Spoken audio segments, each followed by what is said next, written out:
Triumph Tiger is quite an established name in the world of adventure riding. In fact, it is the best-selling premium ADV in the country. Be it the styling, high ground clearance, long front travel or the 800cc, the Tiger's got it all to make the enthusiasts go gaga over it. Coming to the engine type, it is an inline 3-cylinder with 12-valve DOHC, which stands for Dual Overhead Camshaft. The engine displacement is 800cc and it is a BS6 emission type. The drive type is chain drive and the fuel type is petrol. It also has 6-speed manual transmission. The front brakes are twin 305mm floating disc. They are Brembo 2-piston sliding caliper and with switchable ABS. The brakes have a strong bite but miss out on some initial sharpness. This seems to be done intentionally given the Tiger XCX off-road intent where sharp initial bite would have the front wheel lose grip easily. To improve low speed response, the new Tiger gets a shorter first gear. The acceleration tests at the bike crossing 60 km per hour in 2.23 seconds and doing the 0 to 100 km dash in 4.27 seconds. The Tiger maxes out at 87 km in the first gear and as a result needs an extra gear shift to reach the 100 km per hour. Still, the Tiger is no slouch. It is in fact faster than the larger 2017 Tiger Explorer 12,200 to 100 km per hour and even outpaces the more powerful and lighter Ducati Multistrada 950 in the run to go 60 km per hour. Power delivery almost feels more super sport than ADV. The engine refinement is quite good, with minimal vibes throughout the rev range, and it sounds meatier than before, thanks to its new lighter and free-flowing exhaust.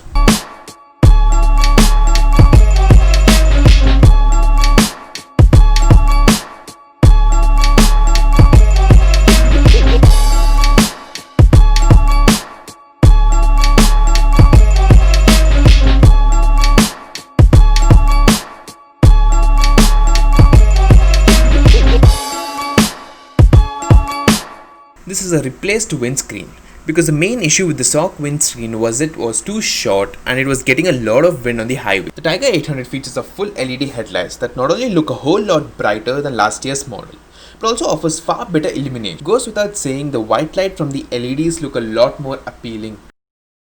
The well-rounded buttons are easy to reach and tactile to touch. It also gets a 5-way joysticks beside the horn and that's easy to use, along with a separate rider mode and home buttons which makes the scrolling through a menu a seamless experience. There are 4 throttle maps on offer: rain, road, sport and off-road, each of which adjusts the throttle response according to the conditions suggested by their name.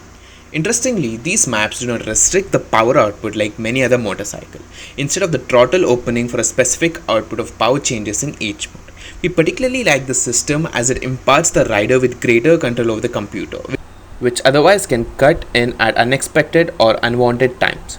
On the road, the sport map was our preferred choice as the throttle response is quicker, increasing the riding fun, while the restricted traction controls enable some wheel slip, crucial to off-roading handling. The ABS too allows for the rear wheel to lock but not the front one. This helps negotiate steep unpaved inclines by allowing the rider to continue accelerating with the mental comfort of knowing that electronics would rein in matters if the rider overcooks. These modes and the throttle maps work impressively in the targeted environment. Toggling between them is not as easy as Triumph claims. The modes can be selected with a small button on the instrument cluster, but the maps need to be selected by a not very easily operable switch on the left handle. Add to this small font, which makes it difficult to make changes while on the move. Pulling up, shut it down when I'm pulling up. Come around when I'm pulling up. In my town,